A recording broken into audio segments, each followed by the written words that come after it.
Ok, vamos dar início. Inclusive eu estou aqui, ó, vou beber minha aguinha numa caneca da Conferência Dort, que inclusive foi sorteada algumas durante essas conferências. Ok, então vamos iniciar o nosso estudo hoje no Salmo 124, que é um salmo de degraus. Para aqueles que estão não tiveram acesso às os primeiros estudos aqui no Salmo de Degraus, você pode procurar depois no YouTube alguns programas anteriores editados, somente com a parte da pré-leção, já estão disponíveis lá. Então, para aqueles que perderam, querem pegar a introdução. E na introdução eu expliquei, Salmo de Degraus, ele deve começar a ser lido não nas primeiras palavras do Salmo 124, como você tem em sua Bíblia. Se você estiver com a Bíblia a Bíblia Revista Atualizada, que é a que eu estou usando aqui, então ela tem um título em itálico, Cântico de Romagem de Davi, e depois começa: não fosse o Senhor que esteve ao nosso lado, Israel que eu diga. Às vezes, por causa de o título estar separado, nós temos uma tendência de começarmos a leitura do Salmo 124 com as palavras iniciais do versículo 1, não fosse o Senhor. Mas eu sempre tenho recomendado a começar a leitura pelo título do Salmo, já que o título do Salmo, não aquele em negrito, esse não faz parte do texto original, é apenas uma sugestão dos editores, mas o título em itálico está dentro do texto original, é parte da palavra de Deus. Então eu recomendo que sempre comecemos com o título, é assim que eu tenho feito aqui, e também no uso desses salmos em nossa congregação. Então o Salmo de Degraus nos diz assim: Cântico de Romagem de Davi. Não fosse o Senhor que esteve ao nosso lado, Israel que o diga. Não fosse o Senhor que esteve ao nosso lado, quando os homens se levantaram contra nós e nos teriam engolido vivos. Quando a sua ira se acendeu contra nós, as águas nos teriam submergido e sobre a nossa alma teria passado a torrente. Águas impetuosas teriam passado sobre a nossa alma. Bendito seja o Senhor, bendito o Senhor, que não nos deu por presa aos dentes deles. Salvou-se a nossa alma como o pássaro do laço do passarinheiro, quebrou-se o laço e nós nos vimos livres. O nosso socorro está em nome do Senhor, Criador dos céus e da terra. Esse Salmo de Degraus, para os cristãos reformados de tradição continental, se você não entende bem a distinção entre a tradição continental e a tradição das Ilhas Britânicas, é para dizer que as igrejas presbiterianas, elas estão dentro daquela tradição das Ilhas Britânicas, que adotaram os padrões de Westminster como a sua expressão confessional. E as igrejas reformadas no continente, em geral, elas têm adotado as três formas de unidades, mas são duas grandes tradições reformadas que caminham uma ao lado da outra, e somente para demonstrar essa distinção, na tradição continental, a partir de Genebra, então esse salmo aqui tinha um papel muito especial, porque, por exemplo, o versículo 8, que diz: o nosso socorro está em nome do Senhor, Criador dos céus e da terra. Esse versículo faz parte da confissão de segurança da congregação. Então, ainda hoje, nas igrejas reformadas de tradição continental, como parte da liturgia, a congregação responde à pergunta do liturgo, do dirigente. Geralmente o dirigente vai se dirigir à congregação perguntando: amada igreja do Senhor Jesus Cristo, onde está o nosso socorro? E a congregação, em uma só voz, responde recitando o versículo 8: o nosso socorro está em nome do Senhor, Criador dos céus e da terra.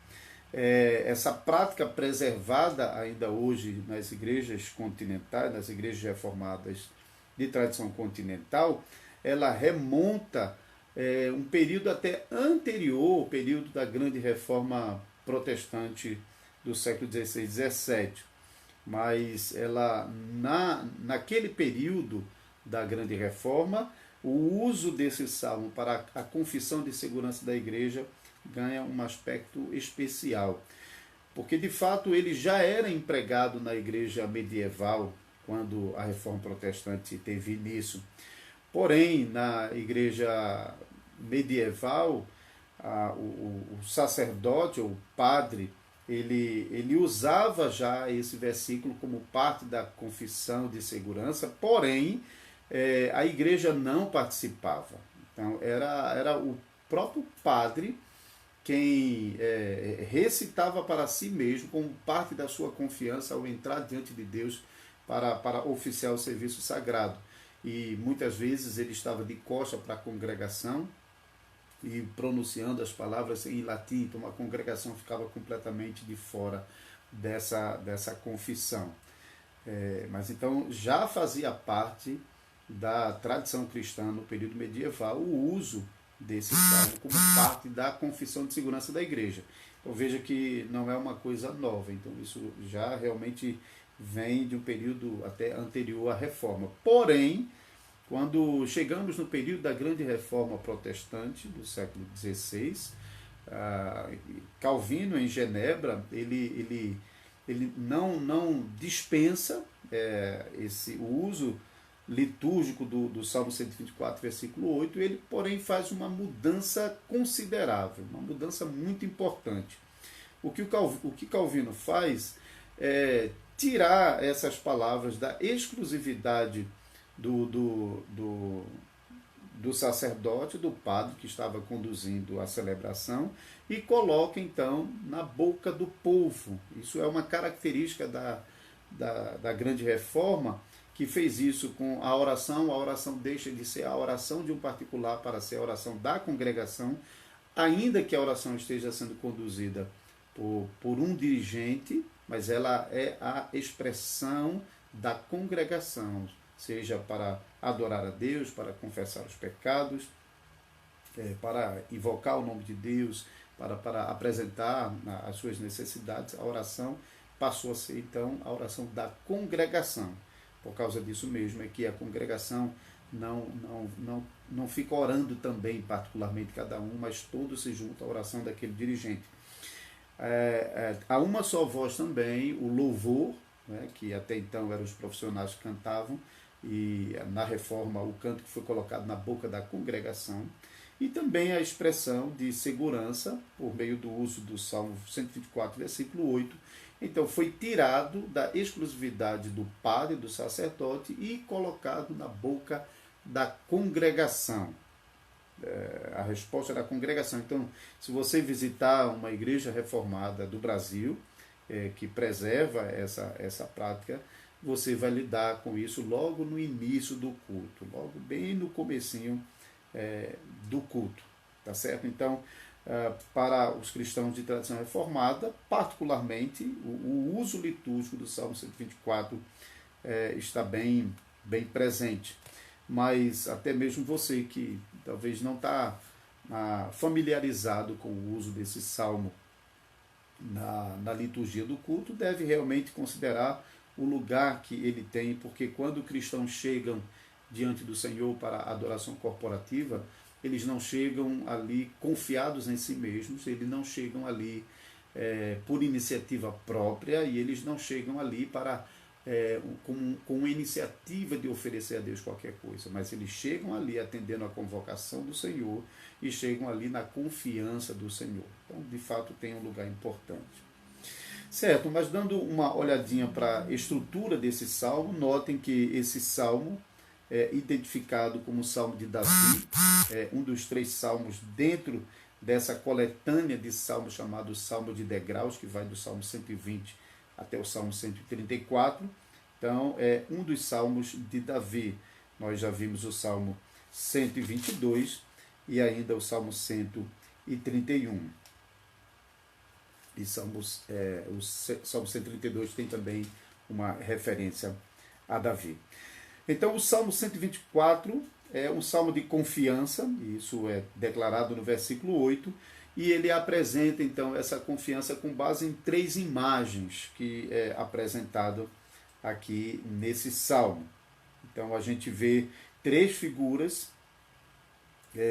que são apresentados para descrever a segurança do crente no Deus Todo-Poderoso, no Deus da aliança. Observe que esse aspecto de aliança do Salmo já aparece no primeiro versículo. Se você está lendo aí na sua Bíblia, não fosse o Senhor que esteve ao nosso lado. O Senhor, escrito com letra maiúscula, provavelmente é assim que você tem na sua Bíblia.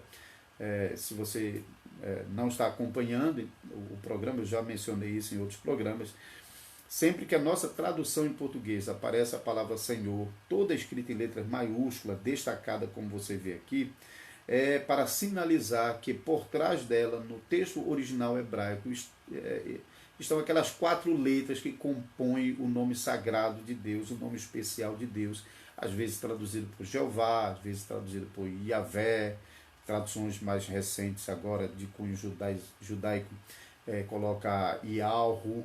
Então, os tradutores tomaram a decisão de colocar as letras todas em maiúscula para identificar então esse nome de Deus, esse nome especial, esse nome pactual, com o qual Deus se revelou particularmente ao povo de Israel.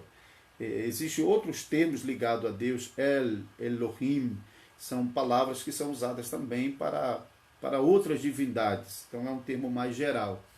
Mas Yahvé é o termo pactual com o qual Deus se revelou ao seu povo.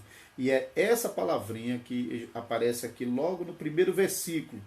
Então, Deus, o Senhor, Yahvé, o Deus da aliança do seu povo, aparece logo no primeiro versículo para chamar a atenção de que Ele é o grande responsável pelo livramento, pela salvação do povo de Deus e, portanto, é nele que o povo de Deus confia, é nele que o povo de Deus se agarra nos momentos das maiores aflições. Então, essas aflições, essas tribulações, essas pressões são apresentadas então aqui no texto nessas 3 figuras. Acompanhem comigo.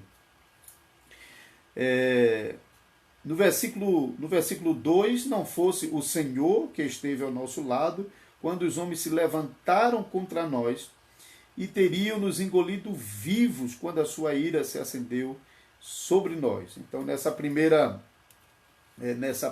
imagem, ele fala sobre a ira dos inimigos do povo de Deus sendo avançados na direção do povo de Deus, como se fosse uma tentativa de engoli-lo, de tragá-lo, de destruí-lo de uma só vez.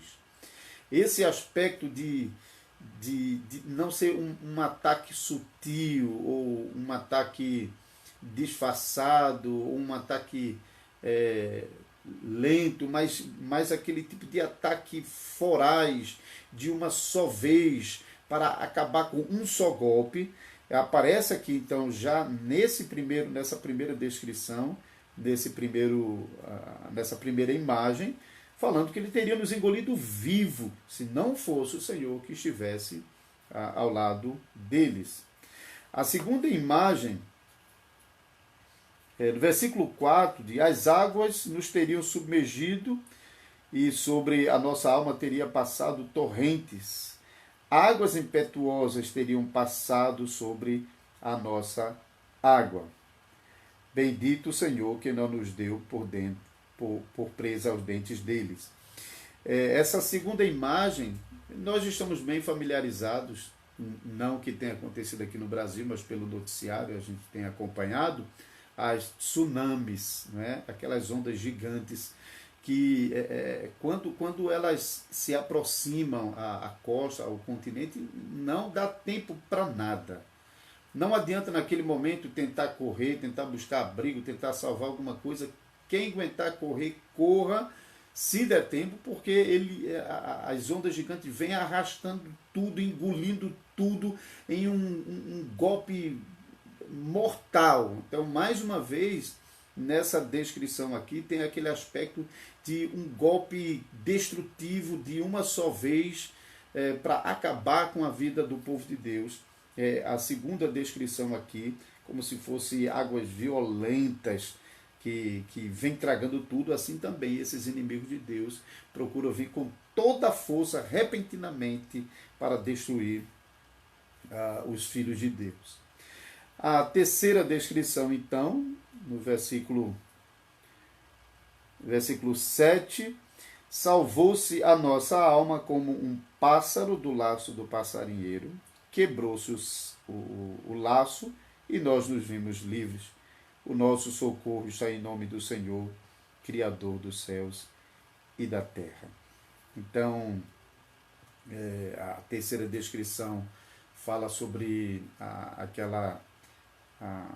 imagem do laço. Aqui é mais a ideia de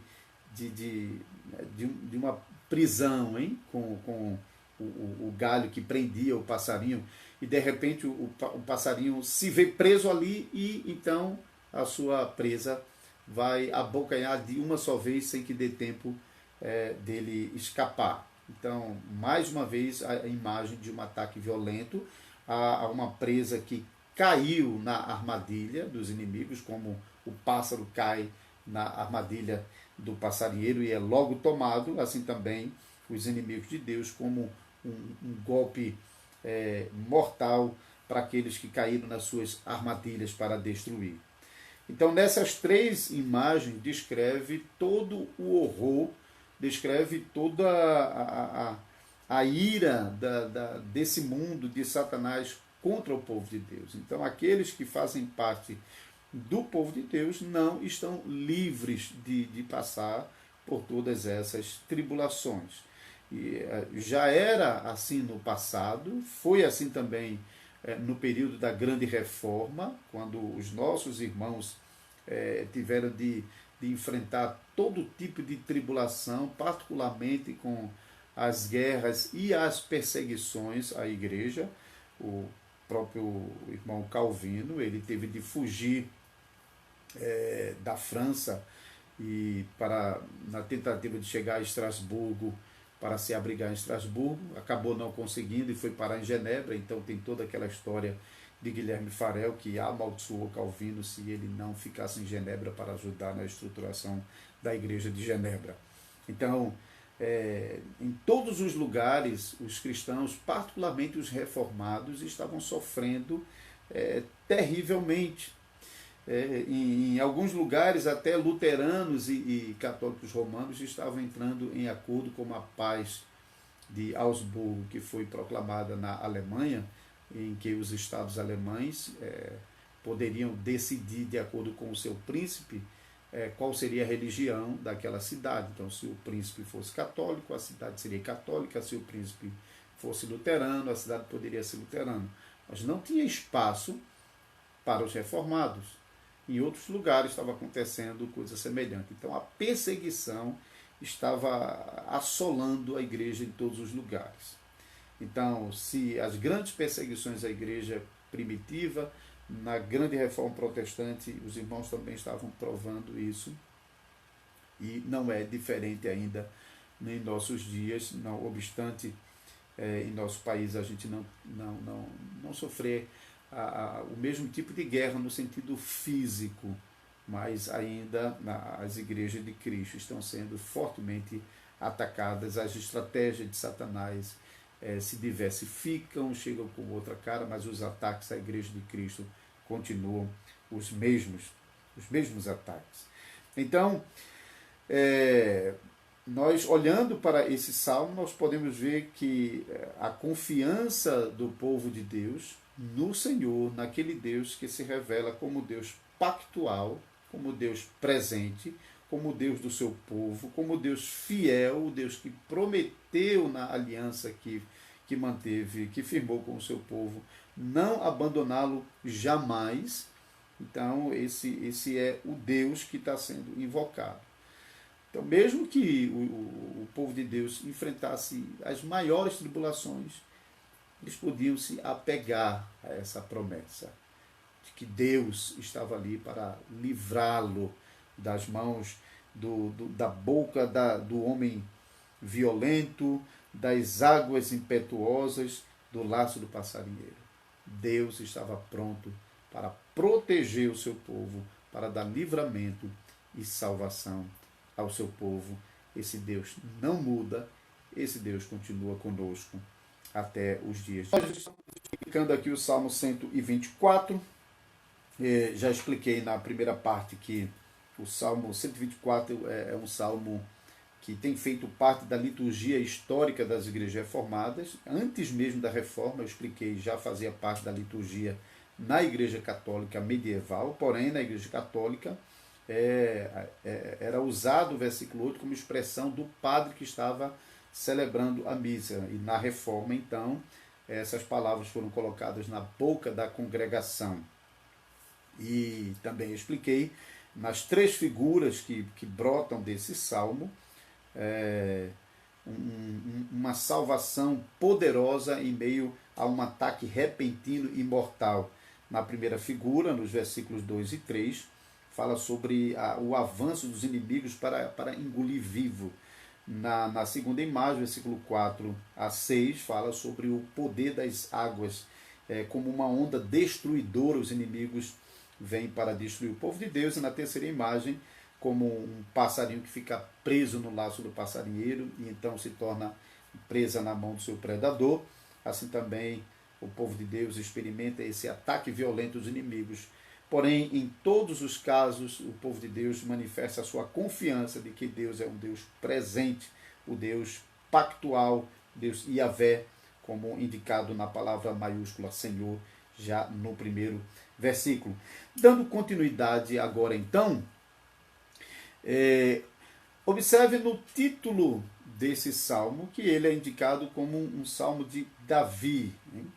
Ele é indicado como um salmo de Davi. Porém, não é indicado qual é o contexto específico que Davi está escrevendo esse salmo. Alguns até sugerem que não é um salmo de Davi, mas é um salmo para Davi, já que o hebraico usa a preposição lamed, que normalmente é diretiva, mas há razões suficientes para crer que o uso da preposição, no caso dos livros poéticos, é realmente possessivo. Então, salmo de Davi, não salmo para Davi. Mas mesmo sendo o salmo de Davi, não é identificado o contexto em que ele está aplicando essa tribulação, essa opressão dos inimigos que chegam quase que mortalmente a alcançá-lo, e então de repente eles são retirados poderosamente da mão dos seus inimigos pelo Senhor, né? O Salvador, esse que é socorro bem presente, é o Deus que fez os céus e a terra. Essa expressão, o Senhor que fez os céus e a terra, você pode ver que ele é uma expressão que é recorrente nos salmos. A gente já viu isso no Salmo 121, eleva os meus olhos para o monte, de onde me virá o socorro. O meu socorro vem do Senhor que fez os céus e a terra. O Salmo 123 fala, a ti que habita nos céus eleva os olhos. Então, essa expressão, o nosso socorro vem do Senhor que fez os céus e a terra. Então, essa expressão céus e terra serve para mostrar que o nosso Deus é o Deus todo-poderoso. É o Deus que criou todas as coisas, é o Deus que mantém, que preserva todas as coisas, e o Deus que dirige todas as coisas segundo o seu bom propósito. De tal maneira que, ainda que a gente esteja passando um momento difícil, ainda que a gente tenha que enfrentar a tribulação, ainda que a fúria dos nossos inimigos venha com toda a força sobre nós, ainda assim nós podemos confiar no nosso Deus, porque ele não é um Deus qualquer, ele não é uma produção humana, ele não é uma projeção de nossa mente, ele não é uma invenção, mas é aquele Deus que criou todas as coisas, o Deus que criou os céus e a terra. Então é nesse Deus todo-poderoso que o crente está manifestando a sua confiança. E não tendo identificado precisamente a circunstância em que Davi está apresentando esse sofrimento nesse salmo, então é muito claro que esse aspecto geral em que essa tribulação pode ser aplicado, isso serve também para nos mostrar que não é uma situação específica da nossa vida que nós vamos aplicar esse salmo. De fato, nos grandes momentos de nossa vida, quando nós somos acometidos e atribulados, nós enfrentamos aquele mesmo terror, muitas vezes, que Davi e os santos do Antigo Testamento enfrentavam quando eles tinham de lidar com a fúria de inimigos humanos. Né? Israel teve que, quando entrou em Canaã, teve de lidar com os inimigos humanos, e durante todo o tempo de sua existência, Israel estava volta e meia sendo atacado por inimigos humanos. No Novo Testamento, a igreja está espalhada pelo mundo e de vez em quando ainda sofre esses perigos humanos, mas os nossos inimigos, eles não são precisamente os inimigos humanos, mas o mal que nos atribula, que nos ameaça, que nos perturba, ele está também nos agentes humanos. No Antigo Testamento, por uma questão pontual, o povo de Deus estava separado do mundo como nação sacerdotal. Isso não acontece na Nova Aliança, onde a igreja está espalhada. Então, naquele momento, Israel, quando entra em Canaã, Deus já havia determinado a destruição de todas as nações de Canaã. E com a destruição dessas populações em Canaã, Deus estava eliminando o mal e os inimigos do povo de Deus. Mas na nova aliança, nós não somos chamados a levantar a espada para destruir a vida do nosso próximo, a fim de eliminarmos o mal, como aconteceu particularmente no período da conquista de Canaã. Mas nós somos chamados a destruir o mal, salvando os pecadores e não matando-os. E devemos fazer isso com a proclamação do Evangelho, debaixo da oração, invocando a graça do Senhor Jesus Cristo. Então, quando nós entendemos o mal não apenas como pessoas, mas estando em pessoas, nós vamos compreender que esses males nos atingem não somente quando pessoas estão nos atacando. Por exemplo, quando nós mesmos estamos enfrentando esses pecados em nossa própria natureza. O Cassino de Heidelberg, quando ele fala sobre os 3 inimigos declarados, ele fala sobre o diabo, sobre o mundo e sobre a nossa própria carne, nossa própria natureza caída. Então não devemos olhar para os inimigos apenas como pessoas humanas caídas, que com certeza constituem-se inimigo da igreja, porque eles são pecadores, portadores do mal, e em razão disso eles se constituem inimigo de Deus e da igreja. Mas o diabo, o mundo e a nossa própria carne.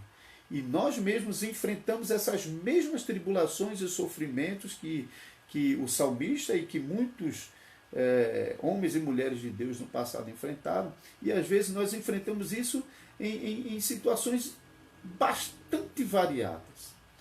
Basta às vezes que a gente receba uma notícia, uma informação, para que o nosso corpo todo estremeça.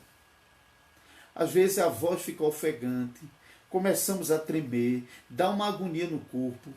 Não tem nenhum inimigo humano lá, mas a nossa natureza humana começa a nos atacar, nos provocar, e às vezes essa notícia, essa informação que chegou é suficiente muitas vezes para nos afrontar, para nos humilhar, para nos derrubar, para levar-nos a desistir de caminhar, de servir a Deus e muitas vezes até nos levar à falta de confiança a Deus.